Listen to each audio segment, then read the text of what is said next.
ثم إن الله حينما نجى نوحا في سفينته فقال نوح عليه السلام: بسم الله مجريها ومرساها، فذكر نصف البسملة، فالبسملة هي بسم الله الرحمن الرحيم، وقال نوح بسم الله مجريها ومرساها، ذكر نصف البسملة.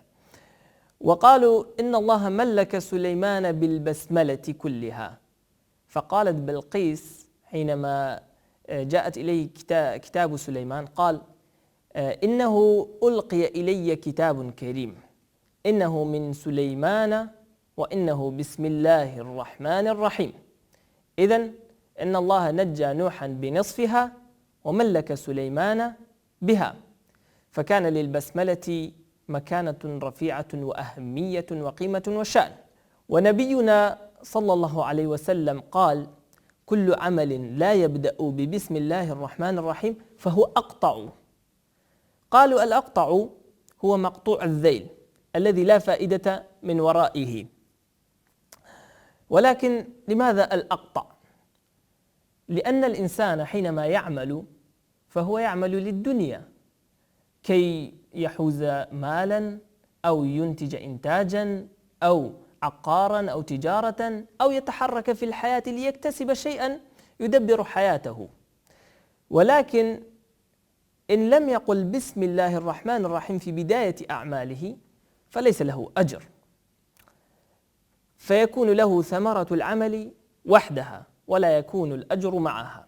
ولكن إن قال بسم الله الرحمن الرحيم إن الله يعطيه ثمرة الفعل أو العمل ويزيده على ذلك خيرا كثيرا ومقاما رفيعا ومكانة سمية علية، فيجمع له حسني الدارين، منفعة الدنيا وكذلك خير الآخرة. وقالوا أن الرحمن رحمن الآخرة والرحيم رحيم الدنيا. وقالوا الرحمن هو الذي يغفر جلائل الأمور وعظائمها، والرحيم هو الذي يغفر صغائر الأمور ودقائقها. لهذا فإذا طلبت الله في أمر عظيم اطلبه بوصف الرحمن، وإذا طلبت الله في أمر صغير اطلبه بوصف الرحيم. ولا تستحي من الله أن تطلب منه شيئا صغيرا، فإن الله قال لموسى: اطلب مني حتى في ملح طعامك. الملح شيء قليل تافه، ولكن لا تستحي، ادعو من الله. وهناك سؤال قد يطرح نفسه: إن الله قد أنعم علينا نعما كثيرة لا تحصى ومننا لا تنسى، فماذا طلب منا صاحب هذه النعم؟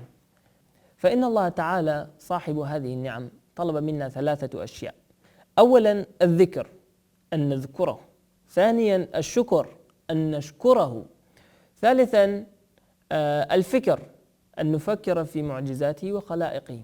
فأنت حينما تبدأ باسم الله في كل شيء تقول بسم الله الرحمن الرحيم، فهذا ذكر، أي أنك ذكرته. وحينما تنتهي في كل شيء وفي نهاية كل شيء تقول الحمد لله، فهذا شكر، أي شكرت الله وحمدته. وبين البسملة والحمدلله، أي بين بسم الله والحمد لله، تفكر في معجزاته وفي خلائقه وفي الشيء الذي بين يديك، فهذا هو الفكر، أي أنت تفكر في خلائقه. لهذا فالبسملة لها أهمية كبيرة، هذا شيء لا بد أن ندركه، ليكون كل أعمالنا ببسم الله، أخذنا ببسم الله، عطاؤنا ببسم الله، كل أعمالنا بدايتها فليكن بسم الله، فليكن البسملة في بدايتها.